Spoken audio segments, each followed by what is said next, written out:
बच्चों को दुआएं, बड़ों को सलाम। फ़िज़ा है मेरा नाम। आप देख रहे हैं मॉर्निंग विद फ़िज़ा 24 न्यूज़ पर। आई होप आप सब खैरियत से होंगे और अपना बहुत ख़ास ख्याल रख रहे होंगे। हमारी कोशिश होती है कि हम ऐसे प्लान्स लेकर आएँ अपने शो पे, ताकि जब आप उस शो को देखें और सारा दिन अपना को गुजार रहे हो और वहाँ पर कहीं आप फंसे हों, परेशान हो, तो फिर एकदम से आप सोचें कि यार इसका हल तो मैंने फ़िज़ा के शो पे देखा था, लेट्स ट्राई दिस। तो ऐसे आपकी मदद करने के लिए हम सुबह सुबह हाज़िर हो जाते हैं। इसी तरह आज हमारे शो पे बहुत कुछ है। मैं पहले बता देती हूँ क्या क्या है। हम बहुत ज़्यादा खाना वेस्ट करते हैं, खाते हैं पीते हैं और बस उसके बाद कितना तो हम प्लेटों में छोड़ देते हैं, कितना तो हम शादी ब्याह में वो जो ज़ाया हो रहा होता है देगों में, और रोटियां जितनी इतनी नान बनवा देते हैं हर किस्म की, चाहे कीमे वाला नान हो, कोई कुछ हो, पूरियाँ हो, हलवे हो, किस किस किस्म के खाने हम वेस्ट कर रहे होते हैं। आज उसके ऊपर बात करेंगे। घर पर भी बहुत से खाने पकते हैं और वो वेस्ट हो जाते हैं। जो बेचारे मुस्तहिक हैं उन तक वो खाने नहीं पहुँचते। आप किसी ऐसे बंदे से पूछें जिसके पास 2 वक्त खाने को रोटी नहीं है और वो अपने बच्चों को जो है ना बड़ी मुश्किलों से सारा दिन में 1 वक्त की रोटी, वो भी पानी में भिगो के खिला रहे हैं। आय हाय हाय हाय, अल्लाह ताला उस वक्त से बचाए। सीरियसली कहते हैं ना, अपने से छोटे को देखो तो कुछ आप सबक हासिल करो। मैं कहती हूँ आप बिल्कुल नीचे तबके में जाके देखो, ताकि वहाँ से आपको अपनी ऊंचाई का एहसास हो कि आप किस लेवल पे हैं और अल्लाह ताला ने आपको किस लिए भेजा है कि आप उस लेवल के लोगों की मदद कर सकें। देखें, मैं ये वाली बातें जब भी कुछ कर रही होती हूँ, मुझे पता है नीचे लोग कमेंट में लिखना शुरू कर देते हैं, ये खुद ये करती है, ये खुद ये, मैं खुद करती हूँ तो मैं बता रही हूँ। मगर मुझे यहाँ पे बैठ के शो मारने की ज़रूरत नहीं, मुझे यहाँ पे बताने की ज़रूरत नहीं है। मगर मैं आपको ये सच बता दूँ, मेरे यहाँ पे जितने भी शो पे इतने ये जो कैमरामैन भी बैठे हैं, ये जो भाई बैठे हैं, वो जो सफाई कर रहा है वो बंदा बैठा है, जो मेरी ये लड़की बैठी है, ये सारे जितनी भी लोग हैं ना, ये सारे किसी ना किसी तरीके से मदद करते हैं अपनी अपनी औसत के हिसाब से। आप भी करते होंगे, मैंने ये नहीं कहा कि आप नहीं करते, आप भी करते होंगे। मगर दिखावा, ये सब चीज़ें बहुत बुरी चीज़ है। मगर जो लोग इस चीज़ में बढ़ चढ़ कर हिस्सा ले रहे हैं, काम कर रहे हैं, उन लोगों को सलूट करना चाहिए। खैर, आज हम आपकी एक ऐसी पर्सनालिटी से बात करवाएंगे, एक ऐसे पर्सन से हम मुतारिफ़ करवाएंगे जो कि हैं फाउंडर, उनकी NGO है फूड सेवर है, और उनके साथ मैं बात करूँगी उबैद मेमन साहब। अस्सलाम वालेकुम। उबैद मेमन साहब बहुत नेक काम कर रहे हैं और मैं चाहूँगी इनकी कहानी इन्हीं की ज़बानी सबसे पहले हम सुने, क्योंकि इस तरह का जिगरा, इस तरह की नीयत, इस तरह की सोच रखना भी बहुत बड़ी बात है, ना कि उसके ऊपर वो काम कर रहे हैं। उबैद बताइए सबको, ज़रा देखने वालों को, कि आपकी जो NGO है कब से है और ये क्या काम कर रहे हैं आप? जी बेसिकली हमारे NGO का नाम फूड सेवर्स है, जिसका नाम से है कि खाना बचाने वाले। तो जो भी खाना वेस्ट हो रहा है रेस्टोरेंट्स में, शादी हालों में, घरों में और फैक्ट्रीज में, तो ये इसका इनिशिएटिव का यही मकसद था कि उस खाने को ज़ाया होने से बचाने और उन लोगों तक पहुंचाया जाए जिनको जिनको ये मुहैया नहीं है। जब पहली अनएक्सपेक्टेड बार या किसी रेस्टोरेंट में आप गए, जाके आपने बोला कि ये जो खाना आप बांट रहे होते हैं, दे रहे होते हैं, बेच रहे होते हैं, बेसिकली बांट क्या रहे होते हैं, तो ये आप खाना जो आपका बच जाता है वो आप हमारी NGO को दे दें, क्योंकि हमने आगे मुस्तहिक लोगों को देना है, खिलाना है, उसको सेव करना है, तो प्रिजर्व करना है। ये सारी चीज़ें जब आपने बात की तो किन मुश्किलात का सामना आया? क्या लोग एग्री हो गए, मान गए? वैसे तो जो खाना बच गया ऐसे तो ज़ाया कर देंगे, नाली की नज़र कर देंगे, मगर किसी को देने के वक्त मुझे लगता है जान निकल जाती है, जबकि वो नाली की नज़र और उससे कुछ नहीं होता, मगर किसी को देते वक्त तो प्रॉब्लम हो जाती है। तो लोगों ने तंग किया। वो मसला नहीं। जी बिल्कुल, असल में ट्रस्ट इश्यूज हैं और ऐसे बहुत से एग्जांपल्स हमारे पास थे जिनमें लोगों ने खाना उठाना शुरू कर दिया शादियों से, फिर उसको बेचने लगे। तो ये सब नई चीज़ तो नहीं थी, लेकिन बड़ा चैलेंजिंग था लोगों को कन्विंस करना कि आपका दिया हुआ खाना सही पहुंचेगा। तो ये बड़ा चैलेंज था। बहुत से रेस्टोरेंट्स ने हमें जवाब दे दिया। इवन देखिए, जो रेस्टोरेंट है वहाँ पे डेली बेसिस पे खाना बचता है, बाकी जो शादियां में मोस्टली वीकेंड्स पे शादियां होती है। तो हमारे लिए चैलेंजिंग था कि जिन लोगों को हम खाना देंगे, अगर वो 2 दिन तो नहीं दे सकते, ताकि ऐसा कोई कंटिन्यूस चैनल हो जिसके थ्रू उनको खाना पहुंचता रहे। तो फिर हमने रेस्टोरेंट से बात की। फिर एक रेस्टोरेंट था हैदराबाद में जो कि फॉरेन से पड़ा हुआ था उसका ओनर, तो उनको इस चीज का बड़ा आइडिया था, तो वो उन्होंने बड़ा सपोर्ट किया। इनिशिएट हमने वही उसी रेस्टोरेंट से किया था, लेकिन आस्ते आस्ते जैसे हमने अपना वीडियोस बनाना शुरू की सोशल मीडिया के थ्रू, तो फिर लोगों का ट्रस्ट डेवलप हुआ। उसके बाद बहुत सा खाना मिलना शुरू हो गया। अच्छा, वैसे उसके एक बाद बड़े हमने हैरत रेस्टोरेंट की पे बात है, पाकिस्तान में हर साल 36 मिलियन टन खाना जो है वो वेस्ट हो जाता है, ज़ाया हो जाता है। 4 अरब डॉलर जो है ना, उसका खाना ज़ाया होता है। क्या कहेंगे इस बारे में? ये हमारी बदकिस्मती है। देखिए, इस्लाम, हम एक मुसलमान मुल्क हैं, हमें भी इस्लाम भी वेस्ट करने से मना करता है, इवन हमें पानी भी ज़ाया करने से मना करता है। लेकिन ये चीज़ हम नहीं देखते। जब शादियाँ होती हैं, आप इवन अपनी कचरा कुंडी में भी हम देख सकते हैं, ताकि उसमें बहुत सारा खाना ज़ाया हुआ होगा। तो उसके लिए हमें प्लानिंग की ज़रूरत है और लोगों को अवेयर करने की ज़रूरत है। सबसे पहले कि आप देखें कि शादी हालों में इवन पढ़े लिखे वेल एजुकेटेड लोग भी खाना वेस्ट करते हैं, बहुत सारा खाना उठा देते हैं और वो खाते पूरा। तो लोगों को अवेयर करने की जरूरत है। आप मतलब जो खाना जाया कर रहे हैं वो किसी का निवाला छीन रहे हैं, आप उसको वेस्ट कर रहे हैं। वो खाना जो बच के किसी जरूरतमंद तक पहुंच सकता था, आपने वो अपॉर्चुनिटी गंवा दी। तो ये अच्छा गुनाह में भी उबैद, शामिल हो जाता है। मुझे एक चीज़ बताएं, ये जो खाना आप कलेक्ट कर रहे होते हैं रेस्टोरेंट से, इन शादी हॉलों से, आपको कैसे पता चलता है कि खाना जो है खाने के काबिल है, ये खाना ख़राब तो नहीं हो गया, ये खाना ज़ाया करने के काबिल तो नहीं था, तो ये इसको हम कैसे प्रिजर्व करेंगे, या खाने आगे किसी को देना है तो दे सकते हैं कि नहीं? जी, बेसिकली हमारा जो है वो किचन है, उसमें ये खाना जितना भी हमारी कलेक्शन होती है, रेस्टोरेंट्स में हमने फ्रिज रखे हैं, वहाँ से कलेक्शन होती है, फैक्ट्रीज के किचन से हम खाना उठाते हैं, रेस्टोरेंट से उठाते हैं, घरों से, शादी हालों से, वो हमारे किचन में जाता है। वहाँ पे सबसे पहले खाना चेक होता है, उसके बाद हमारे पास सर्टिफाइड शेफ है, वो खाना चेक करता है, उसके बाद वो खाना फ्रीज हो जाता है और बाय द नेक्स्ट मॉर्निंग वो खाना हमारे दूसरे शेफ आते हैं, वो चेक करते हैं, उसके बाद पैक होता है, दोबारा खाना रिप्रोसेस होकर उसके तो बाद हम फैमिलीज को घरों में पहुंचाते हैं। उबैद, ये खाना वो खाना होता है जो शादी हॉलों में बच जाता है, या ये वो खाना होता है जो शादी हॉल्स की जो मेहमानों को सर्व किया जाता है उसके बाद उनकी प्लेट्स में बच जाता है खाना, ये वो खाना होता है? नहीं, प्लेट्स में खाना नहीं होता, जो देगों में बच जाता है या आप बाउल से ले रहे हैं, जो बाउल में बच गया रेस्टोरेंट पे, वो खाना होता है। तो सबसे ज़्यादा अनटच्ड खाना तो होता है। प्लेटों में बचा हुआ होता है। 1 किलो मुर्गी तो एक प्लेट वो में तो डाली हुई होती है, पहले उसमें जी से वो खाई कोई 2 टांगे होती हैं मुर्गी की, बाकी तो पूरा सारा मुर्गी उधर ही जिंदा लाश की तरह पड़ी होती है मसाले में लग के साइड में। असल में तो वो उसके लिए उस थोड़ा चावल का, हाइजीन। उस रायते का, उस सैलेड का, उस सालन का, उस मसाले का, उसका क्या है? वो वेस्ट है, फिर वो फारिग है, वो जो प्लेट में बच नहीं, गया वो है। वेस्ट नहीं है, वो उसने हम हमारे एक जामशोर में फैक्ट्री है, इवन कराची में एक फैक्ट्री, उनसे एग्रीमेंट है, उनका जो प्लेटों में बचा हुआ खाना है वो भी हम उठाते हैं, लेकिन हम वो खाना जानवरों को देते हैं। वो खाना हम इंसानों को नहीं खिलाते, क्योंकि वो उसमें बहुत से मसले आ जाते हैं हाइजीन का और ये सारा। जी बाकी ये कि बिल्कुल, वो खाना मतलब वेस्ट उस नहीं होता, खाने वो को हम भी जानवरों को इस्तेमाल किया जा रहा है, यही बात। बिल्कुल दे सकते हैं। Very nice, very nice. तो जानवरों की भी खुराक रखी जा रही है उसके। Very very nice, very very nice. कितना अच्छा काम है ये। कर तो हम सारे सकते हैं, मगर हमें पता नहीं किस अलकसी ने मारा हुआ है। एक ब्रेक के बाद मिलते हैं।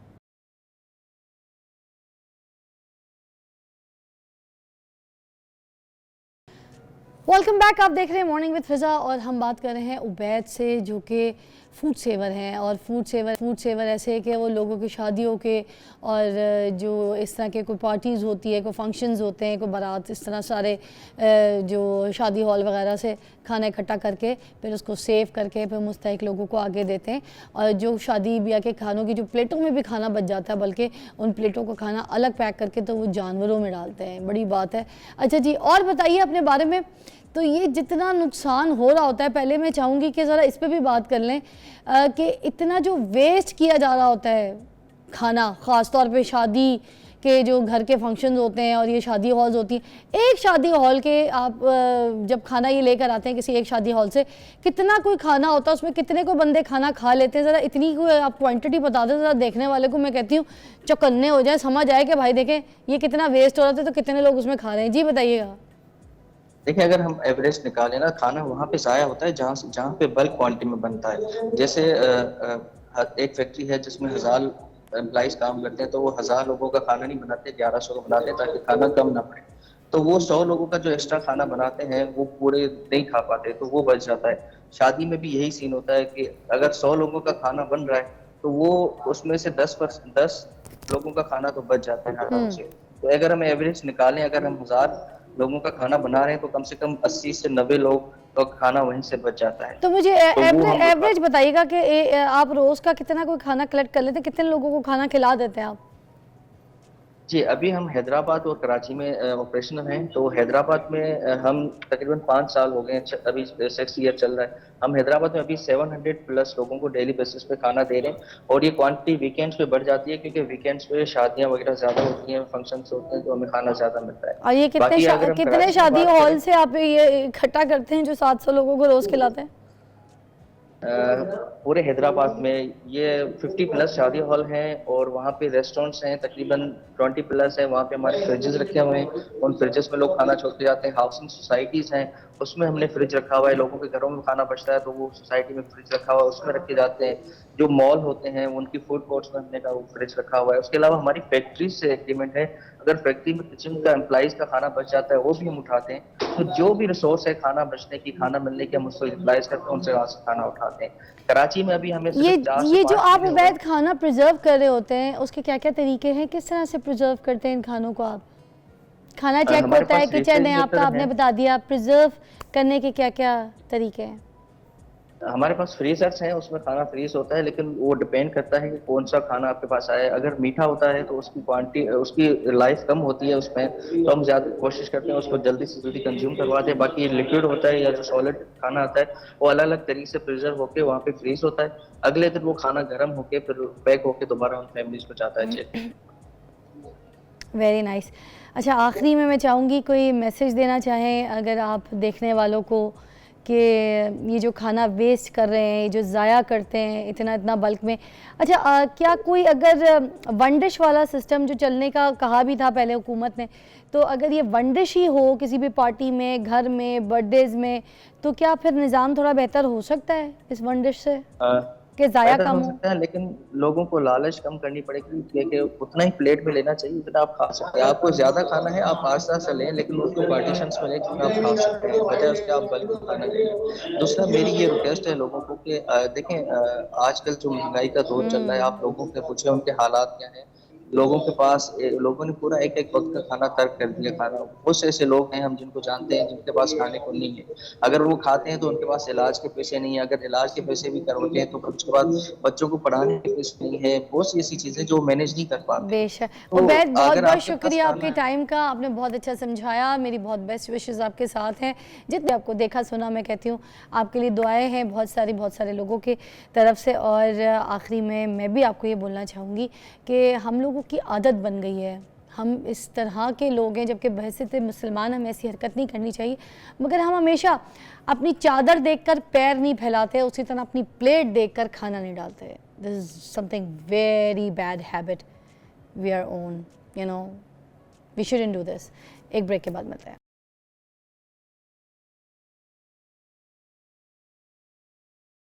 Welcome back, you watching morning with Fiza. और अभी हम बात करेंगे मैदे के ऊपर, मैदे के इलाज के ऊपर। मैदे के मसले क्यों होते हैं, मैदा ख़राब क्यों होता है, मैदे की वजह से ये तेज़ाबियत, ये भारीपन, ये चिड़चिड़ापन, ये जलन मैदे में, ये सब कुछ क्यों होती है, मैदे में सूजिश हो जाती है, ये सब क्यों होता है, जिसकी वजह से फिर आपके ऐसे हालात आ जाते हैं कि बिल्कुल आपसे उठा भी नहीं जाता, कुछ खाया नहीं जाता, हर चीज़ पे आपसे बस वॉमिट आपको ऐसे फ़ील हो रही होती है, क्योंकि आपका सारा जो जिस्म का जो भी ताल्लुक़ है वो मुझे लगता है मैदे के साथ जुड़ा हुआ है। उसके बारे में डिटेल में तो हमें हकीम साहब बता सकेंगे। हमारे साथ मौजूद है हकीम मोहम्मद अहमद सलीमी साहब, और तिब में इसका क्या इलाज है तो इनसे ज़रूर पूछेंगे। अस्सलाम वालेकुम। वालेकुम सलाम जी, बहुत शुक्रिया। बहुत बहुत शुक्रिया आपकी तशरीफ़ आवरी का। आज हम बात करेंगे कि मैदे की जो तकलीफ़ है लोगों को, और जो मैदे के शिकार हैं, ये एक ऐसा दर्द होता है मैदे में, मुझे लगता है ऐसी जलन होती है, ऐसी तकलीफ़ होती है कि इंसान हर वक्त बेजार सा ही रहता है, आवाज़ार सा रहता है। तो आप क्या कहेंगे कि अमराज क्यों होता है, ये तकलीफ़ क्यों होती है? जी बिल्कुल, मैदे को हमारे जिस्म में बड़ी बुनियादी हैसियत हासिल है, और एक माहिर तिब हैं बुकरात, वो ये कहते हैं कि मैदा हमारे जिस्म का मजबूत तरीन उज़्व है। इंसान अपनी साल की मेहनत के बाद इसे ख़राब करने में कामयाब हो जाता है, यानी कि ये आसानी से ख़राब नहीं होता, बड़ी मेहनत करनी पड़ती है इसको ख़राब करने के लिए। और अच्छा, से ख़राब नहीं होता, टाइम लगता है, मेहनत करनी पड़ती है और लोग बड़ी मेहनत करते हैं। अच्छा, उस मेहनत वाले अवामल क्या हैं जी? वक्त बे वक्त खाना, और खाने में एतदाल ना रखना, ओवर ईटिंग। और हमने देखा है शादी ब्याह और मुख्तलिफ तकरीबात में जो खाने के साथ हशर किया जाता है, और वो बहुत मुख्तलिफ किस्म की ग़िज़ाएँ एक ही वक्त में खाना। और सबसे बड़ी बात जो है वो मैं अर्ज़ करूँ, एक तो ये है कि मैदे की ख़राबी को उम्मुल अमराज कहा जाता है। उम्मुल अमराज, ठीक है, यानी कि कई अमराज की इब्तदा आपकी इस मैदे एक छोटे से उज़्व की खराबी के साथ हो रही होती है। ठीक लेकिन जो अपनी आपने ग़िज़ा खानी है वो पहला उसका पड़ाव यहाँ मैदे में होना होता है। ठीक है। इसके बाद वो बाकी जिस्म में उसको हज़म के मामला से गुजर कर जाना होता है। तो अगर आपका मैदा ख़राब होता है, मैदा ख़राब क्यों हो जाता है? आप एक तो में एक एलिमेंट ये भी है जिसका खुराक से ताल्लुक़ नहीं है मगर हमारे जिस्म से बड़ा ताल्लुक़ है, वो है नींद पूरी ना लेना। अच्छा। अक्सर आपने शिकायत सुनी होगी कि हम सुबह नाश्ता नहीं कर सकते, हमें भूख ही लगती, नाश्ते में दिल ही नहीं करता।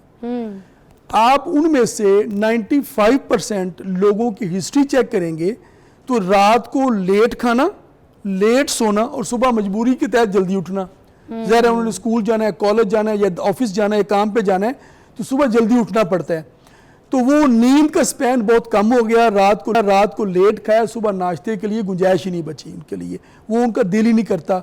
जब खाते हैं तो उनको ऐसा लगता है कि वॉमिट सी हो रही है और उबकाई सी होती है, भारी भारी फन होता है कि ऑलरेडी इतना कुछ जैसे भरा हुआ ठुसा हुआ है सब कुछ पेट में। तो इसलिए बेसिकली जिस्म को जो रिक्वायर्ड रेस्ट था वो नहीं मिला और रात खाना भी लेट खाया, उसको हजम का पूरा प्रॉपर प्रोसेस भी नहीं हुआ। जो एक्चुअली हमारे खाने की जो थैली है वो हकीम साहब प्लीज हमें बताइएगा एग्जैक्टली वो किस तरह की है? गुब्बारे की मानंद है, सुनने में तो यही आया। उसमें किस हद तक का खाना आ सकता है और कितना सारा दिन में हमें क्वांटिटी, मतलब 3 वक्त का अगर खाना है तो वो किस हिसाब से होना चाहिए कि वो उस थैली में वो एक्सेप्ट कर सकती है? जी, इसमें देखिए ना, ये आपका ना, अगर आप बिल्कुल पुरस्कून हालत में खाना खा रहे हैं ना तो आपको सिग्नल आपका बॉडी खुद देती है।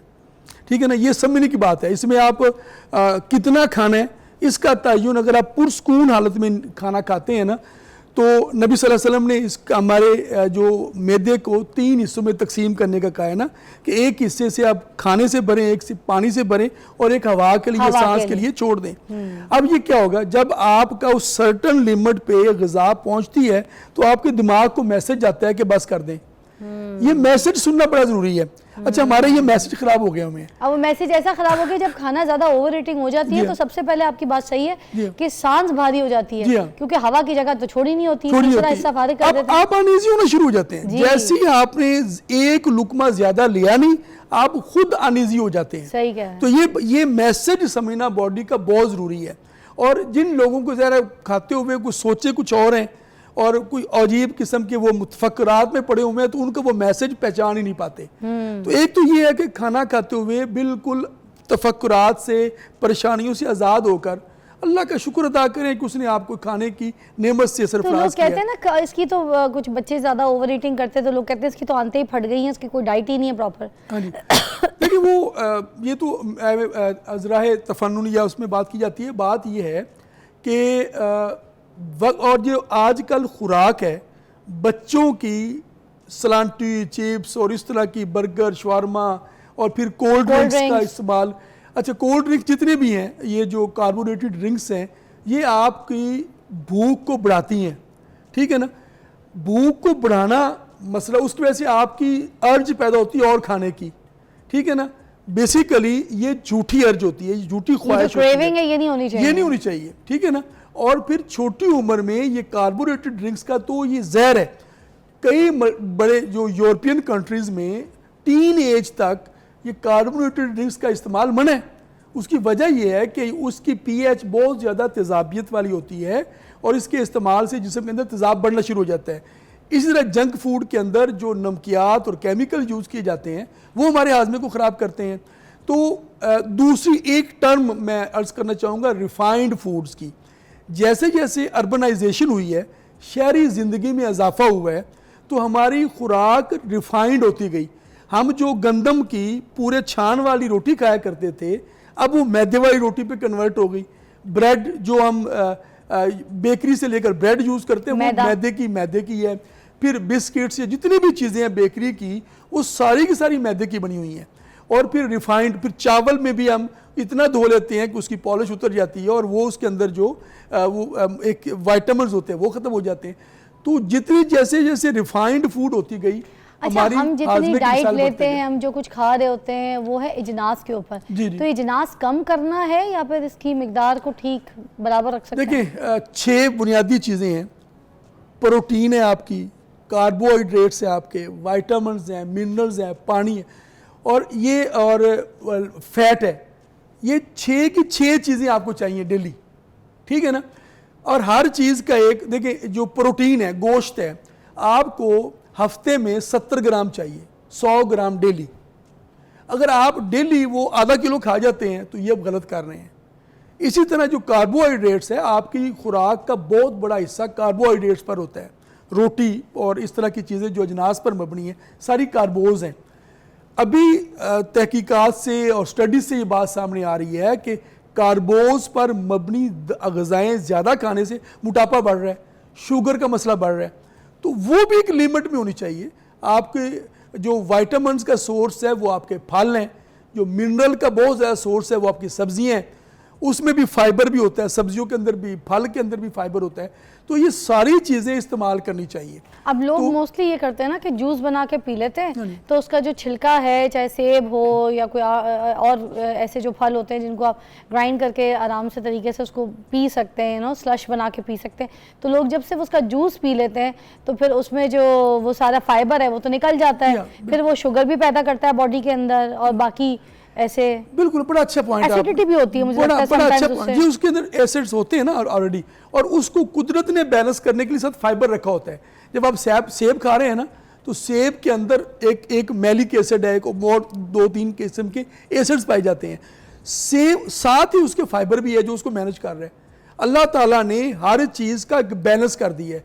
आप जब बैलेंस को आउट करते हैं, जूस का इस्तेमाल जब आप बहुत ज़्यादा खा पी नहीं सकते हैं, कोई बीमारी की हालत में है, तो उस वक्त तो आपको एक्स्ट्रा एनर्जी की ज़रूरत है कहीं ना कहीं। मगर जब आपके दांत ठीक हैं, आप चबा कर खा सकते हैं चीज़, फिर आपको मुकम्मल फल और सब्जी खानी चाहिए ताकि उसका फाइबर भी पेट में जाए, उसकी मुकम्मल तारीख। जी, उसके अंदर और इंग्रेडिएंट्स होते हैं, आपके फ्लेवोनॉइड्स हैं, फाइबर हैं। एक ब्रेक लेंगे, वापस आते हैं, हम इसी के ऊपर बात करेंगे। जिन जिन लोगों को मैदे का मसला है वो आज हमारा शो ख़ास तौर पे देखें, क्योंकि हकीम साहब जो है वो आप लोगों की मदद के लिए यहाँ पर बैठे, आपकी रहनुमाई के लिए बैठे। Take a break.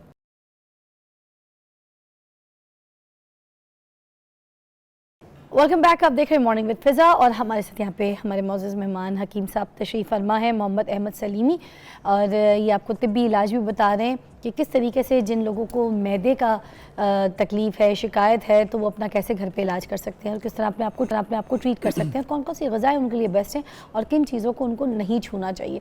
तो वो चीज़ मैं आपसे ये पूछना चाहूँगी कि जिनको मैदे की शिकायत है, मैदे की तकलीफ़ है, तो क्या वो लोग गोश्त का इस्तेमाल कर सकते हैं या उनको आप कहेंगे कि बस मछली और इस तरह के चिकन वगैरह के गोश्त को इस्तेमाल कर लेना चाहिए, मगर मटन या बीफ नहीं? नहीं, बिल्कुल मैदे की ख़राबी में आप गोश्त का इस्तेमाल कर सकते हैं। मैंने पहले अर्ज़ की ना कि जो मतवाज़न ग़िज़ा के 6 अज्ज़ा हैं ना, ये सारे हमारी खुराक का हिस्सा होने चाहिए। आपकी अगर मैदे की ख़राबी है तो मसला उस वहाँ पे ये होता है कि आपने ज़्यादा स्पाइसेस का इस्तेमाल जो आजकल तो गोश्त क्यों मना कर देते हैं डॉक्टर्स मोस्टली जब किसी की मैदे की शिकायत हो? मेरे पास भी एक बच्ची थी पहले, हेल्पर मेरी, तो उसको मैदे का मसला था, बहुत ज़्यादा तकलीफ रहती थी उसको, तो इतना रहता था कि वो पेन किलर्स पे आ जाती थी, उसको यहाँ तकलीफ होती थी या चीखती थी कि मुझे ऐसे तकलीफ हो रही है और ऐसे से मारती थी, वो कमज़ोर सी भी थी, तो डॉक्टर्स कहते थे गोश्त नहीं खाना। अच्छा, मैं इस करूँ, गोश्त का इस्तेमाल रूटीन में आप सब्ज़ी मिलाकर करें। जो हमारा रवायती तौर पर था ना, जो हमने कहा ना कि पोर्शन है कि डेली 100 ग्राम गोश्त आपको खाना, ये प्रोटीन बेसिकली और सोर्स से। अगर गोश्त की तासीर गर्म है तो उसमें सब्जी की तासीर डाल के, आम तौर पर कद्दू गोश्त या आलू गोश्त या इस तरह की चीज़ें, टिंडे गोश्त ये बनते हैं ना, तो ये एक तो वो फाइबर साथ चला गया, गोश्त के अंदर प्रोटीन और जो फैट है जी, और आपको साथ फाइबर चाहिए तो वो सब्जी की सूरत में आपको चला गया, और विटामिन भी कुछ मिल गया आपको बेशक। तो गोश्त हमारी खुराक के लिए लाजमी हिस्सा है। अच्छा, बाज़ कंडीशंस में जिस तरह सोजिश हो गई, और आप जब गोश्त का बेसिकली जो उसका इस्तेमाल का मामला है ना, वो मैटर करता है कि अगर आप बहुत ज़्यादा स्पाइसी यूज़ करते हैं तो फिर आपको लिए मने, आप चिकनाई का ज़्यादा इस्तेमाल कर रहे हैं, आप नमकियात का इस्तेमाल ज़्यादा कर रहे हैं, मसाले ज़्यादा यूज़ कर रहे हैं, फिर आपको मैदे की सोजिश, तेज़ाबियत वगैरह में गोश्त मना कर दिया। अच्छा, मैदे की जो जलन है उसमें प्लीज़ बता दीजिए, जो मसाला जात होते हैं हमारे किचन में पड़े हुए, उसमें से बहुत सारे तो ऐसे हैं जो लोग कहते हैं कि बीमारियों के लिए बहुत कारआमद हैं, जिसमें से जैसे ज़ीरा हो गया, सौफ हो गया, धनिया हो गया साबुत, ठीक है, इस तरह के ऐसे बहुत सारे जो है बड़े फ़ायदेमंद होते हैं। इन मसाला जात में स्पेशली जिन लोगों को मैदे की जलन की तकलीफ़ है, वो कौन कौन से मसाला जात इस्तेमाल कर सकते हैं और कौन से नहीं? 3 चीज़ें। सौंफ हमारे किचन में लाजमी हिस्सा होता है। सौंफ मैदे के लिए ड्रग ऑफ चॉइस है। आप किसी को तेज़ाबियत होती है, भूख नहीं लगती है, मैदा कमज़ोर है, खाना खाते हैं तो कहते हैं जी वॉशरूम जाना पड़ता है फ़ौरी तौर पर, उनके लिए सौंफ जो है एक आइडियल चीज़ है। उसका इस्तेमाल मुख्तलिफ तरीके से कर सकते हैं कि वो आप साफ़ करके रख लें, साथ थोड़ी सी कूजा मिश्री या चीनी मिला के रखें और उसे जब मौका मिले मुंह में रख के सुपारी की तरह चबाया करें। उससे जो सलाइवा बनेगा वो आपके हज़म के मामलात को बहुत बेहतर करेगा। अच्छा। मैदे को मजबूत करता है, आपके हज़म को ठीक रखता है। और जो जिनको मैदा कमज़ोर होने की वजह से लूज़ मोशन रहते हैं, आंतों कमज़ोर होने की वजह से, उनको वो ठीक करता है। कलौंजी है, कलौंजी हमारे किचन में लाजमी पाई जाती है। कलौंजी जब भी खाना खाएं, मौत के अलावा तो वैसे भी इसमें सारी चीज़ों का इलाज है। तिब्बे नबवी में इसका जिक्र है कि मौत के सिवा हर बीमारी का इलाज है काला दाना कलौंजी में।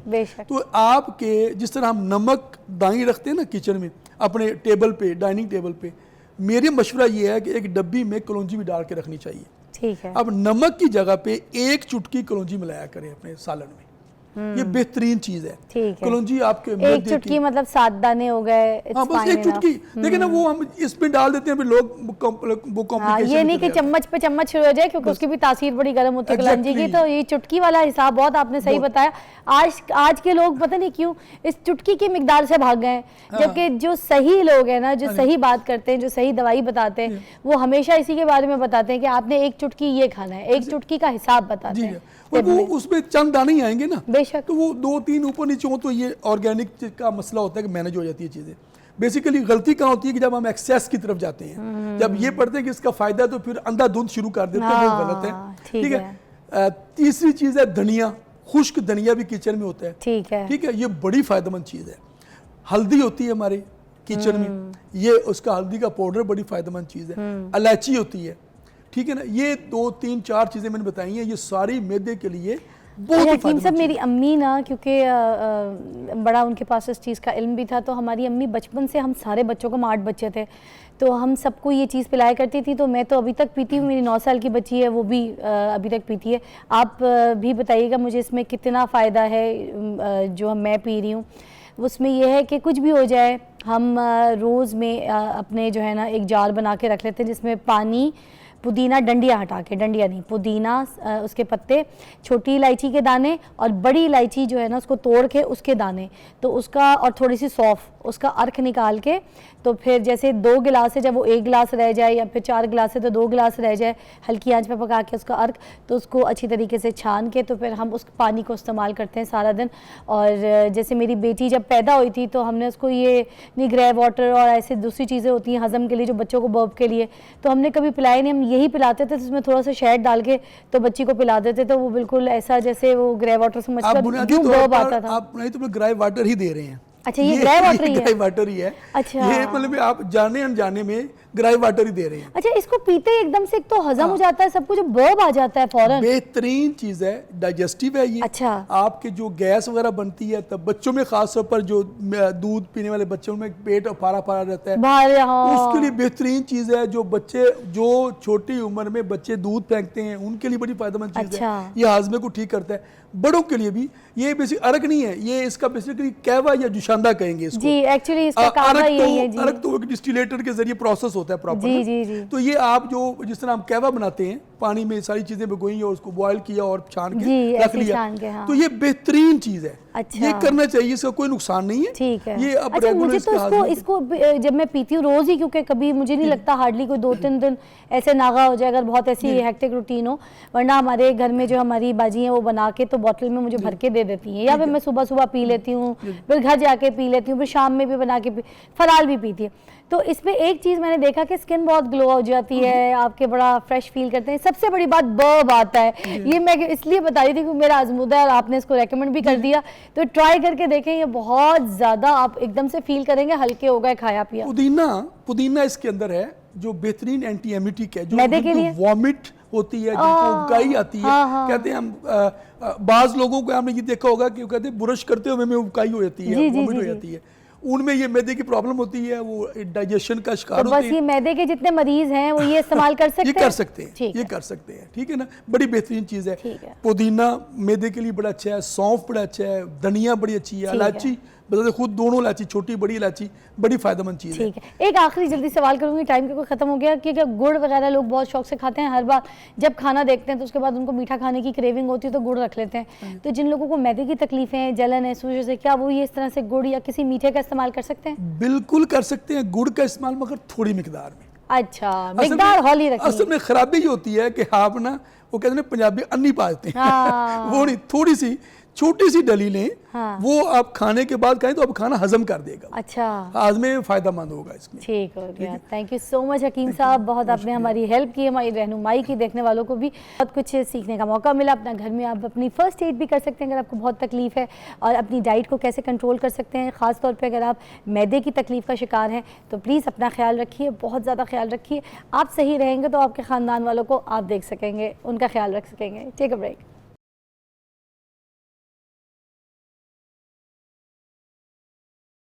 Welcome back, you watching morning with Fiza. और अभी हमारे जिन मेहमान ने हमें मधु किया है वो हैं डॉक्टर शहराम तबस्सुम, पेडिट्रिशियन है, हमारे साथ सेट पे मौजूद है। और हमने इनको इसलिए मधु किया है ताकि हम ये जान सकें, स्पेशली जो बच्चों में टाइफाइड हो जाता है और वो बहुत ज़्यादा सीवियर हो जाता है, समटाइम्स ये बहुत ज़्यादा क्रूशल कर देता है, बंदे को बहुत परेशान कर देता है। ख़ास तौर पे पेरेंट्स ज़्यादा बच्चे को लेकर परेशान हो जाते हैं क्योंकि इतना हैवी फीवर और पूरा बॉडी पेन, तो ये सब बच्चे की तकलीफ़ देखी नहीं जा रही होती है। तो आज हम इस बारे में पूछेंगे कि ये कब कब होता है, क्यों होता है, कितना डेंजर होता है और इसकी क्या फ़र्स्ट एड है, इसको घर पर कैसे ट्रीट कर सकते हैं, या फिर इसको डॉक्टर के पास लेके जाना फ़ौरी तौर पर बहुत ज़रूरी है। चले जी, हम बात करते हैं डॉक्टर शहराम से। अस्सलाम वालेकुम। वालेकुम अस्सलाम। आपकी तशरीफ़ आवरी का बहुत बहुत शुक्रिया।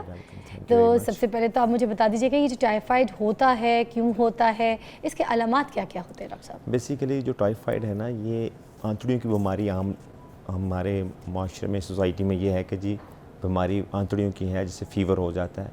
ये मोस्ट लाइकली ये ना कंटेमिनेशन ऑफ वाटर की वजह से फैलती है। गर्मियों में हमें ज़्यादा इसलिए होती है कि कंटेमिनेशन ऑफ वाटर हो जाती है, जिसकी वजह से ये ख़ास किस्म का बैक्टीरिया होता है सैल्मोनेला टाइफाइड, जो कि ये मर्ज़ काज करता है, जिसको हम अपनी ज़बान में एंटेरिक फ़ीवर कहते हैं, लेकिन उर्फ़े आम में इसे टाइफाइड कहा जाता है।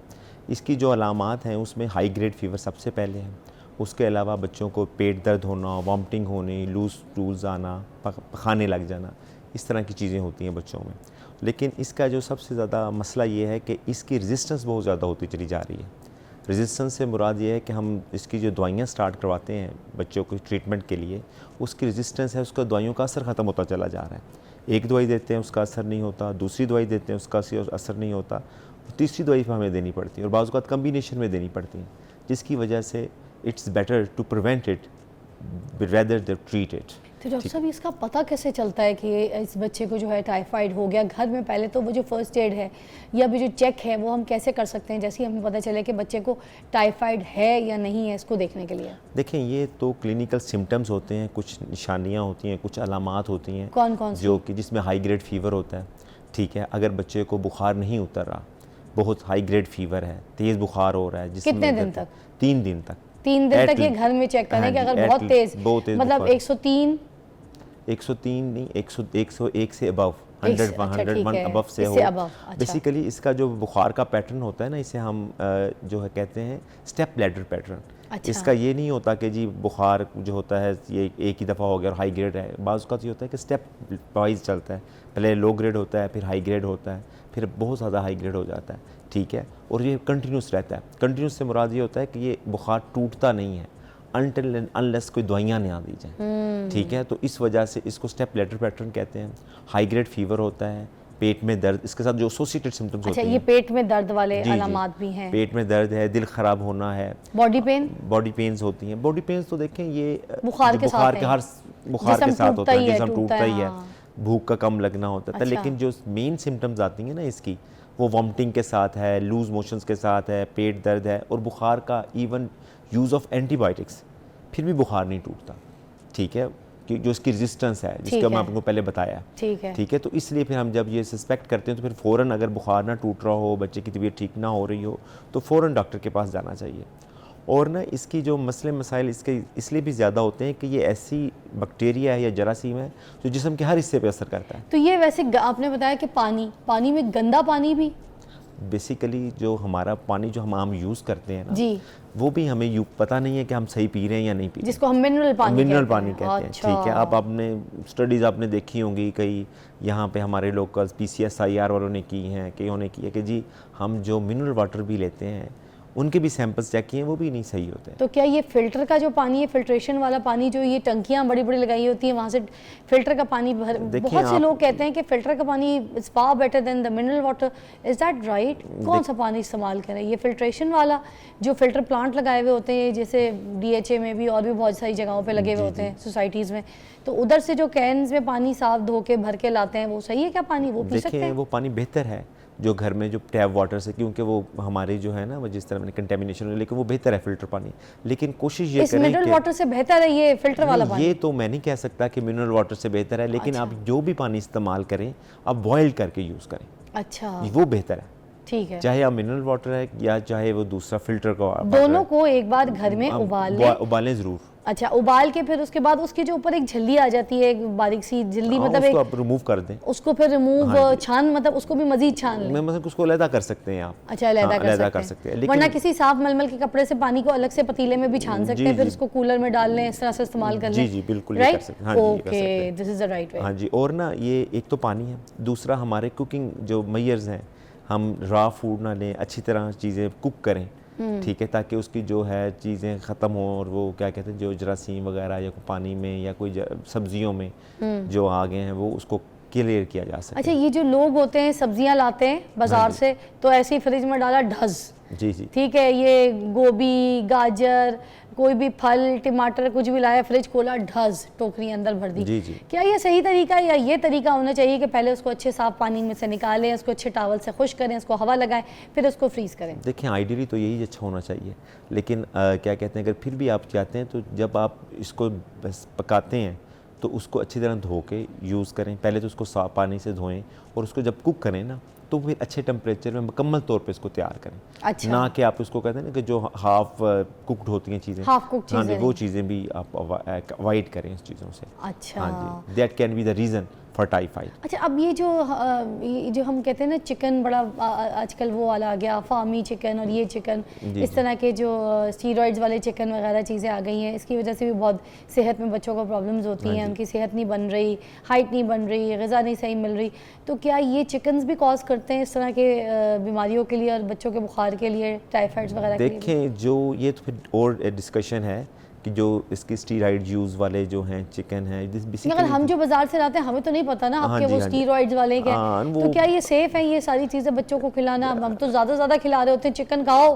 जान बनेगी, ताकत होगी, तो क्या सही है ये? बिल्कुल ठीक है, प्रोटीन्स आप यूज़ करें, protein is a better source of energy, ठीक है, इससे आपकी जो इम्यूनिटी है, जो ताकत में इजाफा होता है। लेकिन मैं फिर वो ये कहूँगा कि अगर आपने उसको अच्छी तरह कुक किया है तो फिर परेशानी वाली बात नहीं है। अच्छा। लेकिन आपने अगर उसको, बाज़ औक़ात ये भी होता है ना, जिस तरह आपने ये देखा होगा कि मरी हुई मुर्गियाँ का दे देते हैं, अपने सामने गोश्त कटवाएं, कम से कम ये ताज़ा कटवाएं, फिर कोशिश ये, it is a better option, ठीक है कि आप ये करें और अच्छा बना हो, कुक किया हो, और आप, क्योंकि हर कोई तो देसी मुर्गी अफोर्ड भी नहीं कर सकता। बिल्कुल सही बात है। और इसके अलावा ये जो होते हैं ना चीज़ें, हम अपने स्टोर कर देते हैं चीज़ें, स्टोर कैश फ्रिज में रख दी चीज़ें, उसके बाद शाम को खाना खा लिया, that can also be lead to the typhoid. गोश्त भी तो लाके 3-3 महीने के लिए छोड़ देते हैं। जी, वो भी ऐसे नहीं करना चाहिए ना? नहीं करना चाहिए, बिल्कुल नहीं करना चाहिए। कोशिश ये करें कि फ्रेश चीज़ें यूज़ करें, ताज़ा लाएं और ताज़ा हफ्ते के अंदर बना के ख़त्म कर दे जाए। हफ्ते के अंदर तो नहीं, मैं कहूँगा जितना जल्दी हो सके कोशिश करें कि उसको कंज्यूम कर लें। ठीक है, एक ब्रेक लेंगे, ब्रेक के बाद डॉक्टर साहब वापस आपसे ये पूछेंगे कि इसके क्या इलाज हैं, इसको कैसे ट्रीट किया जा सकता है, और कौन कौन सी मेडिकेशंस आप लोग देते हैं जब स्पेशली टाइफाइड में फीवर और हालत बच्चे की बहुत ज़्यादा बिगड़ जाए। Take a break.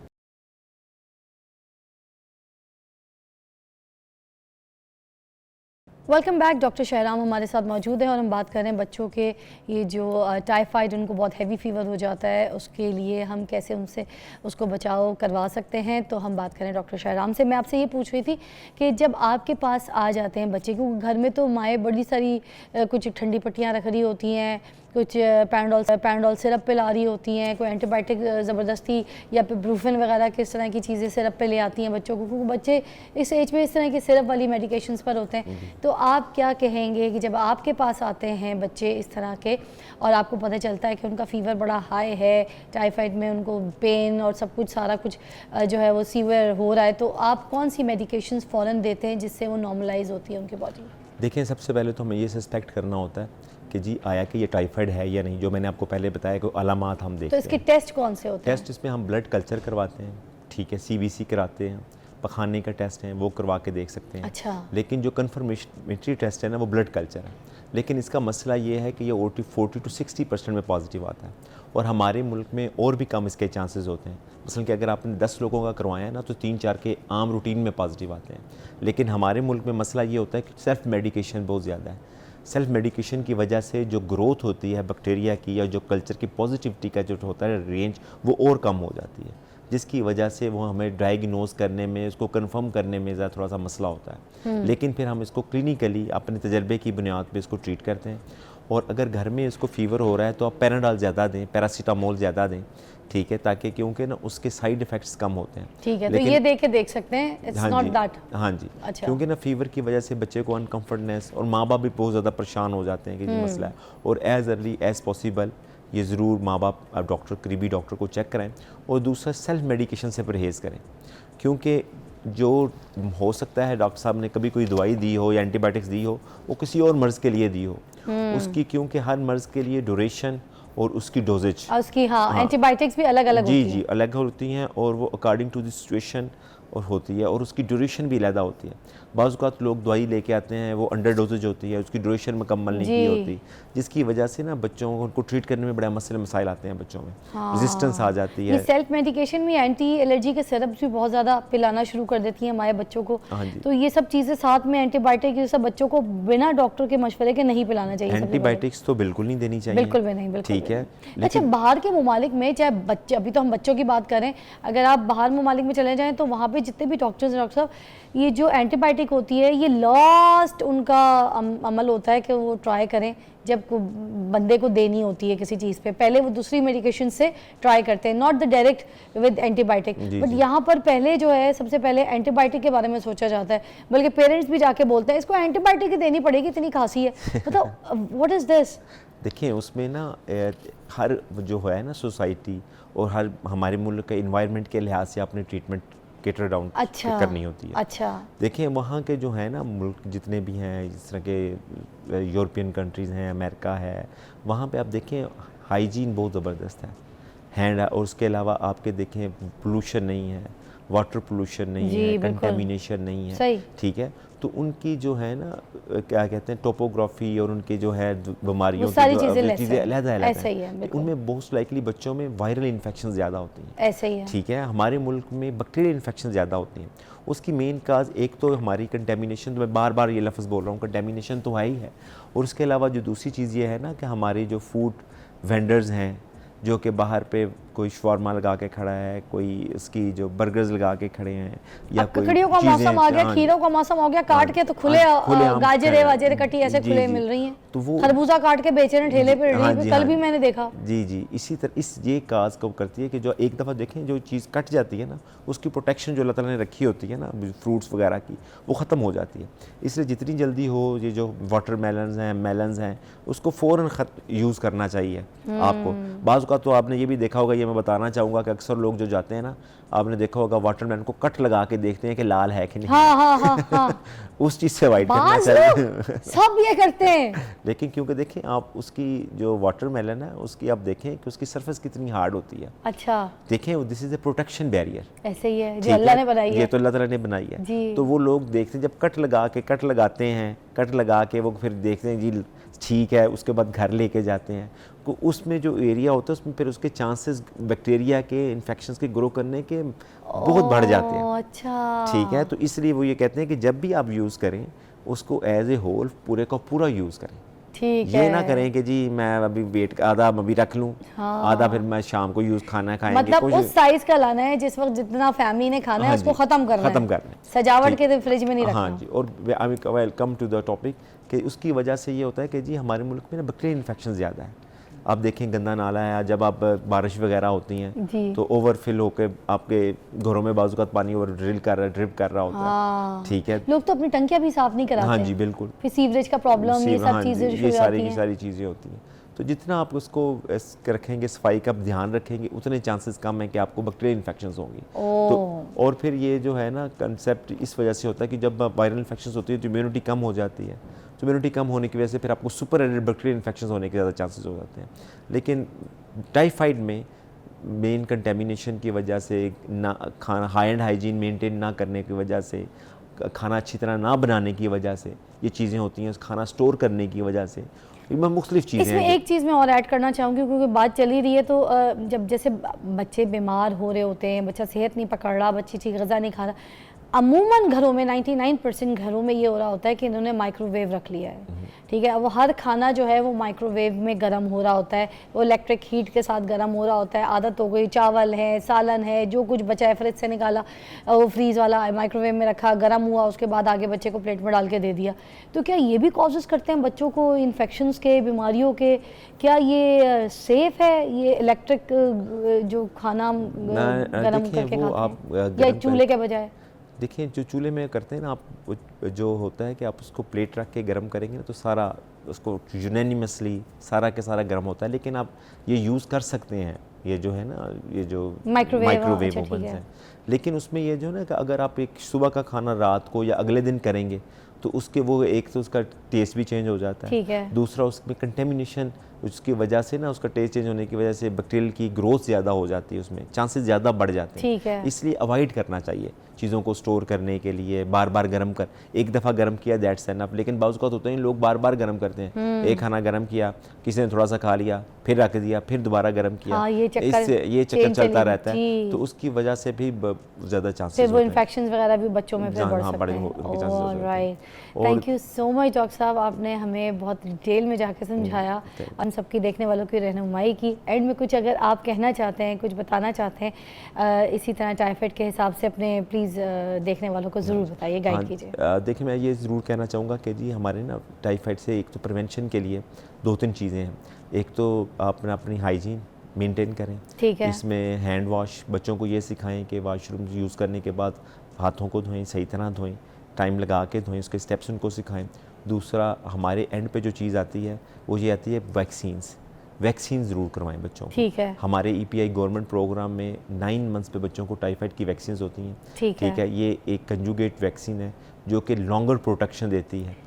अगर किसी बच्चे ने मिस कर दी है वो वैक्सीन टाइफाइड की, जो 9 महीने में आप कह रहे हैं कि वो होती है, तो फिर क्या वो बच्चा बाद में करा सकता है अगर उसको पता चले 12-15 साल की उम्र में? जी बिल्कुल करवा सकते हैं, ठीक है, ज़रूर करवाएं। अगर आपसे मिस भी हो गई है तो आपने ज़रूर करवा लेनी है, कोई इसका ये नहीं है कि जी आपने 9 महीने भी करवानी है। आइडियली ये होता है कि इससे ये होता है कि आपको ना वो मिस ना हो, बेसिकली वो डालने का मकसद ये होता है कि आपके 9 महीने, लेकिन अगर बाद में आपका मिस हो गई है उसको हम कहते हैं कैचअप वैक्सीनेशंस, ठीक है। अगर कोई मिस हो गई है तो वो ज़रूर लगवाएं, एज बूस्टर्स करवा लें, एज बूस्टर्स ज़रूर करवाएं। अच्छा, और तीसरा आप क्या कह रहे थे लास्ट यही कि पानी बॉयल करके यूज़ करें, पानी बॉयल करके, हाँ, क्योंकि prevention is always better than cure. So nice, बिल्कुल, बहुत बहुत शुक्रिया, thank you so much. Will see you after break, मिलते हैं।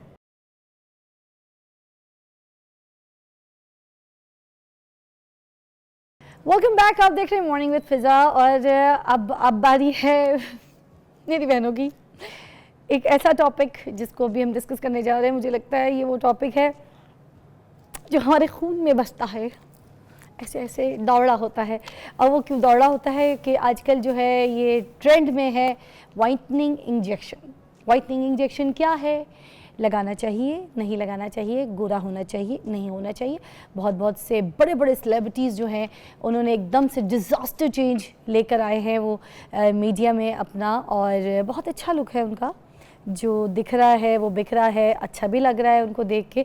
और उनकी वजह से जो है मुझे लगता है बहुत से लोगों के अंदर ये शौक़ पैदा हो गया है कि हमने भी इस तरह की अपना ट्रांसफॉर्म करनी है बॉडी, अपनी पर्सनालिटी चेंज करनी है।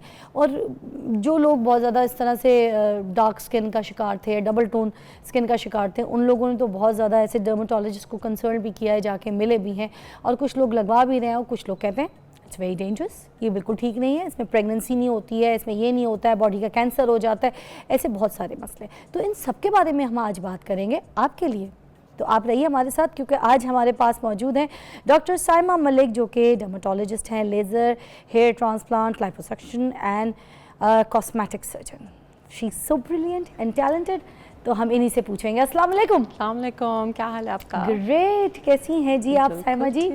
Thank you for your time. Thank you so I much. No आप बहुत बिजी हैं, आप क्लिनिक देख रही हैं, अपने पेशेंट्स को देख रही हैं, और उसके बावजूद आपने हमारे इन पेशेंट्स के लिए भी टाइम निकाला, जो कि बहुत हेल्पफुल होगा इंशाल्लाह। टॉपिक बड़ा सिजलिंग है ना, है ना? हाँ, तो बहुत चलिए तो शुरू fascinating करते हैं और फिर हम sizzling। इस टॉपिक को, और बात करते हैं ज़रूर। सबसे पहले कि आप बताइए ये वाइटनिंग इंजेक्शन होता क्या है, इसकी इजाद कैसे हुई, ये कैसे इस दुनिया में आया और कामयाब हो गया, या ये फ्लॉप चल रहा है, सब कुछ सच होता है? अच्छा, फ्लॉप तो मैं नहीं कहूँगी, मेरे ख्याल में फार्मास्यूटिकल कंपनीज ने बड़ी ज़बरदस्त मार्केटिंग स्ट्रेटजी की है, क्योंकि हम एशियंस में गोरापन जो है ना, वो एक बहुत बड़ा, एक मैं कह लूँ कि एक सोर टॉपिक है, लोग गोरा होना चाहते हैं, और उसमें मार्केटिंग का रोल बहुत आ गया फार्मास्यूटिकल कंपनीज का।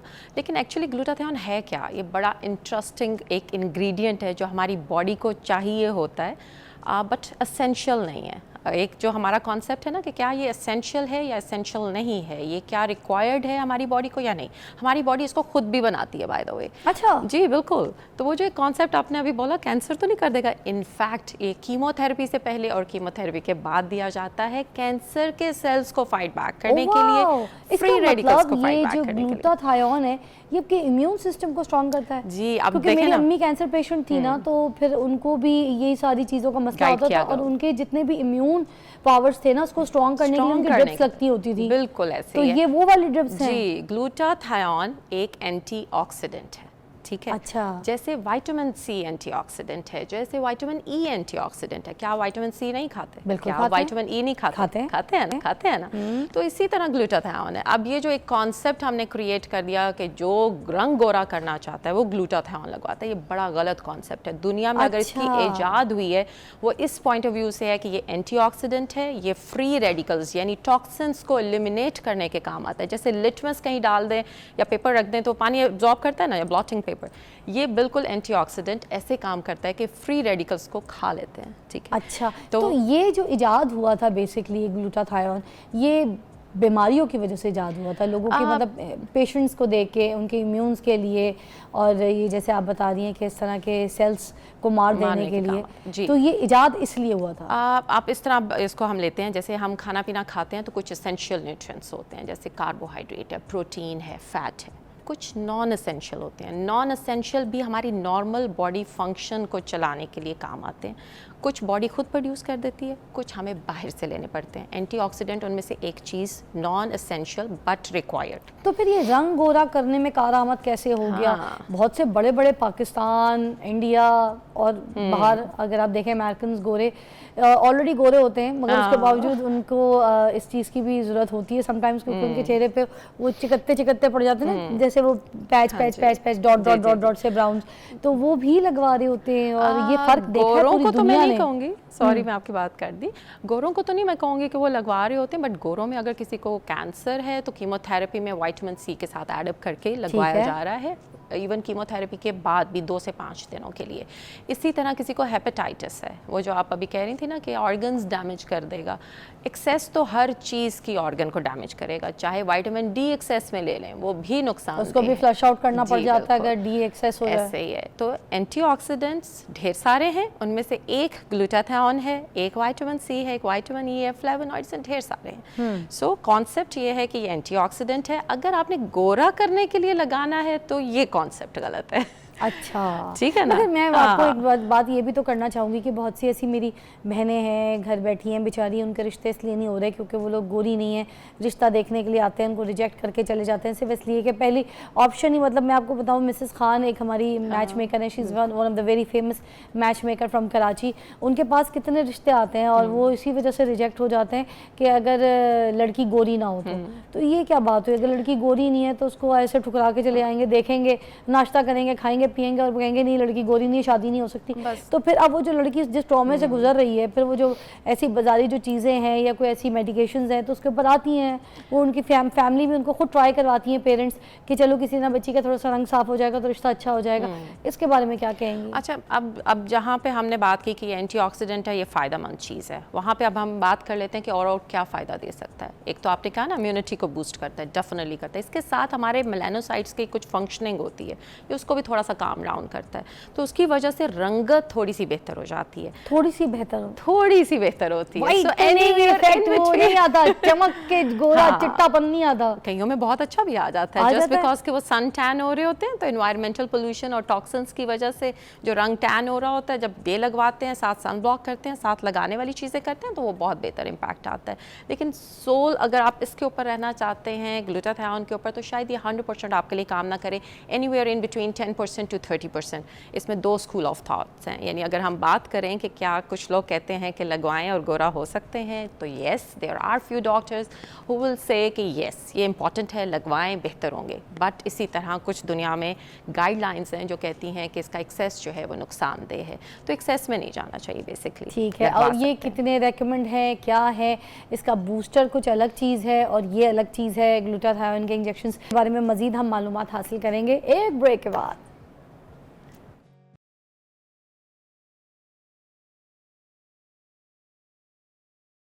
Welcome back, you watching morning with Fiza. मेरे साथ मौजूद हैं डर्मेटोलॉजिस्ट डॉक्टर साइमा और हम इनसे बात कर रहे हैं ग्लूटाथायोन के बारे में, गोरा होने के लिए वाइटनिंग इंजेक्शन, वाइटनिंग ड्रिप्स के बारे में। ब्रेक से पहले मैंने जो बात की थी उसमें मैंने सवाल छोड़ा था कि मुझे ये बताइए कि जो बूस्टर होता है वाइटनिंग का, वो क्या चीज़ होती है और ये जो ग्लूटाथायोन की ड्रिप होती है ये क्या चीज़ होती है? क्योंकि मोस्टली डॉक्टर्स ये कहते हैं एक होता है बूस्टर और एक होता है ये ग्लूटाथायोन का इंजेक्शन, कौन सा लगवाना है? तो ये क्या होता है, क्या लगवाना चाहिए लोगों को? अच्छा, अगेन ये सेलिंग पॉइंट है, ठीक है। हाँ कितनी मैंने एक ही बात करके ख़त्म कर दिया। अच्छा, सेलिंग पॉइंट है, इसलिए सेलिंग पॉइंट है कि इसकी डोजेज का अभी तक दुनिया में कोई गाइडलाइन नहीं आई कि ये रिकमेंडेड डोजेज है, 100% ये लगनी चाहिए और ये नहीं लगनी चाहिए। इसमें एक सेफ डोजेज का एक कॉन्सेप्ट आया हुआ है जिसमें कुछ कंपनीज जो हैं वो मिलीग्रामेज में डोज निकालते हैं, उसमें से एक इंजेक्शन 600 मिलीग्राम का आता है। अगर हम डबल शॉट करके करते हैं तो उसके साथ विटामिन सी को ऐड करते हैं और फिर लगाते हैं। अब जो बूस्टर की आप बात कर रही हैं, तो कुछ डॉक्टर्स इस तरह से अपने आप को सेल करने के लिए या एक प्रोडक्ट को थोड़ा इम्पैक्ट बेहतर लाने के लिए वो कहते हैं कि थोड़ा एक्स्ट्रा डोज लगवा लें तो इम्पैक्ट बेहतर आएगा। लेकिन दुनिया की कोई गाइडलाइन ऐसी अभी तक नहीं कंसेंसस हुआ कि इतना ग्लूटाथायोन लगना चाहिए और इतना नहीं लगना चाहिए। इसकी कॉस्ट क्या होती है पर इंजेक्शन, जो कि ड्रिप में डाल के जब जो लगती है, उस ड्रिप के साथ, उस प्रोसेस के साथ वो इंजेक्शन सब कुछ कितने का, सारा कुछ सामान के साथ एक ड्रिप लग जाएगी इसकी? अच्छा, अब देखें, अब हम पैसों की बात तो खैर कर रहे हैं, लेकिन इसका ये मतलब नहीं है कि आई एम इंडोर्सिंग इट। मैं ये ज़रूर कहूँगी कि अपनी पॉकेट को देख के, अपने हालात को देख के और अपने सर्कमस्टांसेस को देख के प्लीज़ काइंडली चला करें। ज़रूरी नहीं है कि आप ग्लूटाथायोन लगवा के ही गोरा हो सकते हैं। फिर भी क्या कॉस्ट हो जाती है? ये मैं ज़रूर बताऊँगी कि 7,000 से स्टार्ट हो सकता है इंजेक्शन और एनीवेयर इन बिटवीन 20,000 के दरमियान में रेंज उसकी आ सकती है। डिपेंड ऑन डर्मेटोलॉजिस्ट के अपने क्लिनिक्स के हिसाब से वो कौन सा ब्रांड यूज कर रहे हैं, बना हुआ कहाँ का है, मेक कहाँ की है, बाहर का प्रोडक्ट इंजेक्शन प्रोडक्ट के ऊपर ज्यादा डिपेंडेंट है। लगाने का तरीका तो देखिए मोर और लेस सिमिलर है ना। हर नए किस्म के और अच्छे बुरे ब्रांड्स के भी होते हैं, हो सकते हैं। तो भाई अब आप देखने वालों की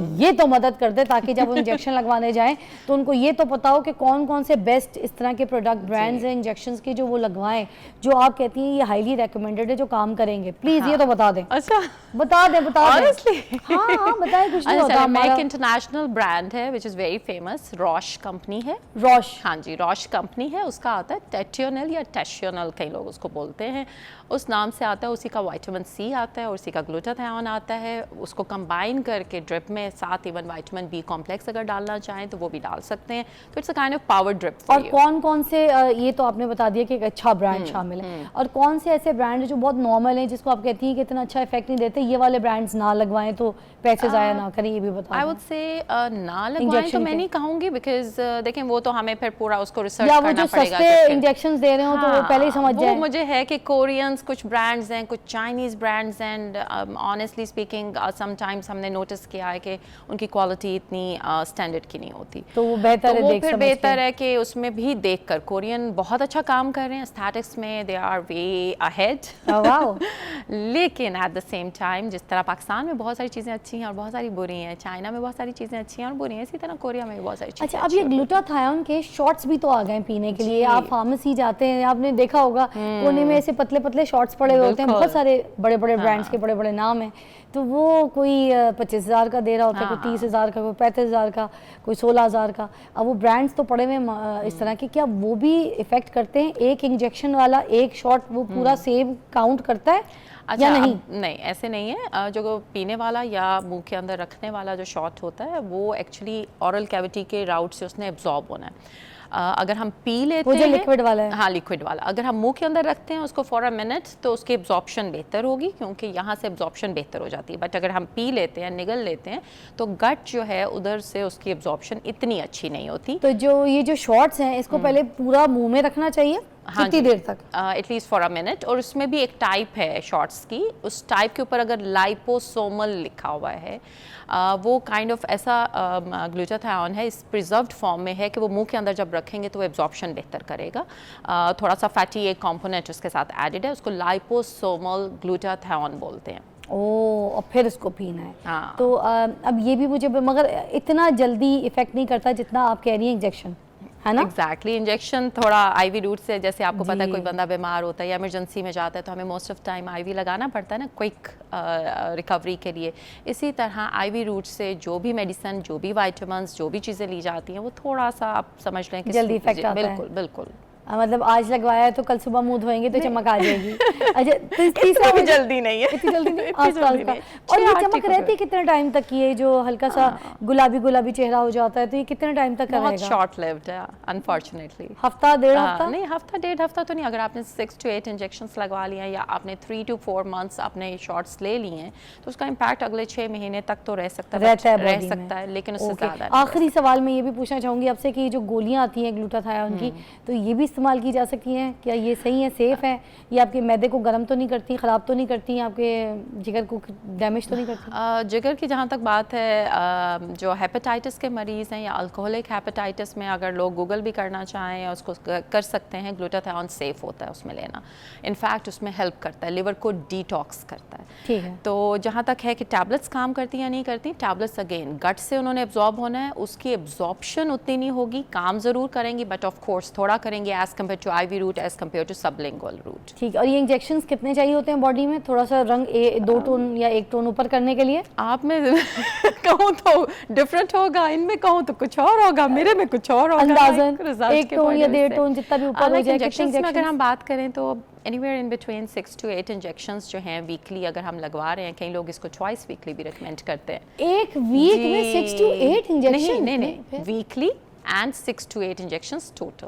ओके, इतने में तो डिफरेंस आना थोड़ा शुरू हो difference आना जाएगा। शुरू हो जाता देन है। Maintenance is the key. ठीक है, बिल्कुल आखिरी जल्दी जल्दी बता दीजिए मुझे, क्या प्रेग्नेंट वुमेन इस्तेमाल कर सकती हैं अच्छा, ये कैप्सूल्स, ड्रिप और ये शॉट्स? अच्छा, प्रेगनेंसी एंड नर्सिंग मॉम्स, उनको कुछ भी ऐसा वैसा इस्तेमाल नहीं करना चाहिए, उनको जस्ट अपने आयरन और फॉलिक एसिड पर रहना चाहिए। Thank you so much doctor साहब, बहुत बहुत आपने हमारी हेल्प की और हमें समझ आया एग्जैक्ट की बातें मार्केट में फैली हुई होती हैं, ये सही है, ये गलत है, यूँ करना है, ये नहीं करना, वो आज आपको सब कुछ समझ आ गया। अगर आपको अपनी एक टोन बेहतर करनी है, आपको वाइटनिंग इफेक्ट चाहिए बॉडी में, तो ये बिल्कुल सेफ़ है, आप लगवा सकते हैं। समटाइम्स उन्होंने बताया कि जो कैंसर के पेशेंट्स हैं उनको भी ये दिया जाता है, आप सेफली इसको यूज़ कर सकते हैं, मगर हर चीज़ का एक्सेस जो है वो गलत है। तो अपनी बॉडी का रिएक्शन देखें, अगर सही है तो उसको इस्तेमाल कर दीजिए। जो मेरी बहनें बहुत परेशान है अपने कलर कॉम्प्लेक्शन को लेके और उनकी फैमिली, उनकी शादियों के रिश्तों की वजह से, तो फिर आप अपनी बेटियों को भी पिला सकते हैं, मगर डॉक्टर के मशवरे के साथ। खुदा हाफिज़।